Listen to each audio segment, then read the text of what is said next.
Mga prutas na dapat kainin nang may sakit sa kidney o bato. Ang kidney o bato ay isa sa pinakaimportanteng organ sa ating katawan. Mayroon tayong dalawang kidney at kahit isa lamang ang gumagana, ay pwedeng mabuhay ang isang tao. Pero kapag pareho silang nasira ay maaaring ikamatay ito kung hindi magamot ng maaga. Ang kidney ang siyang nag-aalis ng dumi, lason o toxins, at sobrang tubig sa ating katawan sa pamamagitan ng pag-ihi. Para itong natural na filter ng katawan, kung kaya kapag hindi ito gumagana ng maayos, ay naiipon ang mga lason sa dugo, na siyang nagiging sanhi ng mga iba't ibang complications. Ang mga waste product na kailangang ilabas ng kidney, sa ating katawan, ay tinatawag na creatinine.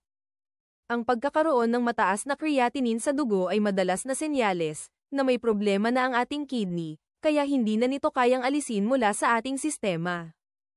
Kung kaya napakahalaga ang pagkakaroon ng isang kidney-friendly diet, upang maiwasan ang tuluyang pagkasira ng mga kidneys, at posibleng mapalakas at ma-restore pa ang kanilang functions.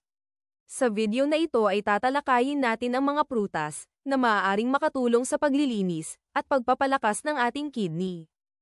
Una sa listahan ay ang mansanas. Ang mansanas ay puno ng fiber, at may mga anti-inflammatory properties, na nakakatulong sa kalusugan ng ating kidney. Ang fiber sa mansanas ay tumutulong mag-regulate ng blood sugar levels, at mag-maintain ng isang malusog na timbang. Ito ay may diuretic properties din na nagpapataas ng produksyon ng ihi, at nakakatulong sa pag-aalis ng mga waste products, mula sa kidney. Bukod pa dito, ang mansanas ay nakakatulong upang pababain ang kolesterol, at magsilbing panlaban sa heart disease, at maaari ring magpababa ng posibilidad na magkaroon ng cancer. Ang pangalawa ay ang ubas. Ang mga ubas na parehong pula at berde ay isang masarap na prutas na makakatulong sa paglilinis ng kidney. Ang mga ito ay puno ng antioxidants na may anti-inflammatory properties na maaaring magbigay proteksyon sa kidney laban sa mga kondisyon tulad ng kidney stones at chronic kidney disease. Ang mga antioxidants sa ubas ay nakakatulong sa pagbabawas ng oxidative stress, na isang importanteng factor para mapanatili ang kalusugan ng kidney. Mayaman din ang mga ubas sa vitamin C, vitamin K, fiber, at mga minerals tulad ng copper, manganese, at magnesium. Ang pangatlo naman ay ang pinya. Ang pinya ay may mababang potassium, kaya't ito ay makakatulong sa pagpapababa ng presyon ng dugo. Ang hypertension ay isang karaniwang problema sa mga taong may malubhang sakit sa kidney. Ito ay naglalaman din ng bromelain, na isang digestive enzyme na nakakatulong sa pagtunaw ng mga bato sa kidney. Mataas din ito sa fiber, at sumusuporta sa kalusugan ng puso, na mahalaga para sa mga taong sumasailalim sa dialysis. Bukod sa mga benepisyong ito, ang pinya ay isang magandang source ng vitamin C, na siyang tumutulong upang palakasin ang ating immune system. Pang-apat ay ang mga citrus fruits. Ang mga citrus tulad ng dalandan, lemon, kalamansi, at iba pa, ay puno ng vitamin C, na mahalaga para sa kalusugan ng kidney. Ang lemon halimbawa, ay nagtataglay ng mataas na citric acid, na maaaring magpababa ng panganib ng pagbuo ng kidney stones. Ang mga stones na ito ay matitigas na deposito ng asin at minerals na maaaring magdulot ng pinsala sa bato. Ang panglima naman ay ang cranberries. Ang cranberries ay kilala sa kanilang magandang epekto sa urinary tract at kidney health.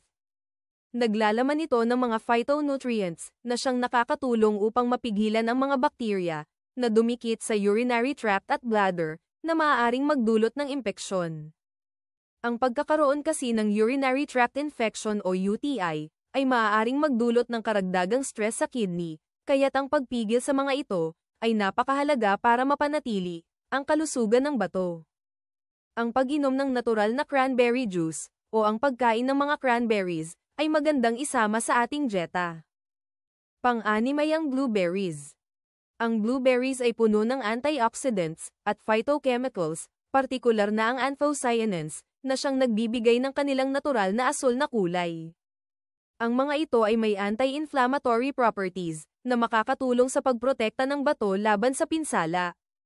Ang blueberries ay sagana din sa vitamin C, at manganese, na mahalaga para sa kalusugan ng balat at buto. Nakakatulong din ito sa pagpapalakas ng utak, at maaaring maiwasan ang mga senyales ng pagtanda. Bukod pa dito, ang antioxidant sa blueberries ay tumutulong upang mabawasan ang oxidative stress, na isang kilalang sanhi ng mga problema sa kidney. Pampito ay ang strawberries. Ang mga strawberries ay kilala sa pagpapabuti ng kidney functions dahil naglalaman ito ng dalawang uri ng phenols. Siksik ang mga ito sa antioxidants na tumutulong upang magprotekta laban sa oxidative damage. Ang strawberries ay mayaman din sa vitamin C, manganese, at fiber, pati na rin sa mga anti-inflammatory at anti-cancer properties na nagtataguyod ng kabuoang kalusugan. Ang susunod naman ay ang raspberries. Ang raspberries ay may taglay na flavonoids na tumutulong sa pagpapabuti ng kidney functions at maaaring magbawas ng paglaki ng mga cancer cells. Ang phytonutrients tulad ng ellagic acid na mayroon ang raspberries ay nakakatulong sa pag-neutralize ng mga free radicals sa katawan at pagpigil sa pagkasira ng ating mga cells. Ang mga ito ay mainam na source ng manganese, vitamin B, vitamin C, fiber, at folate. Tandaan na ang mga prutas na nabanggit ay mayaman sa mga bitamina, minerals, antioxidants, at fiber. Ang mga prutas na ito ay isang ligtas at natural na paraan upang linisin ang mga bato at mapabuti ang kalusugan ng ating kidney. Sana ay may natutunan kayo sa video na ito. Kung may mga content kayong gustong talakayin, mag-iwan lamang ng comment sa baba. Hangad ko ang isang malusog na pangangatawan para sa ating lahat. Please don't forget to like, comment and subscribe to my channel. And stay tuned for more informative videos. Maraming salamat!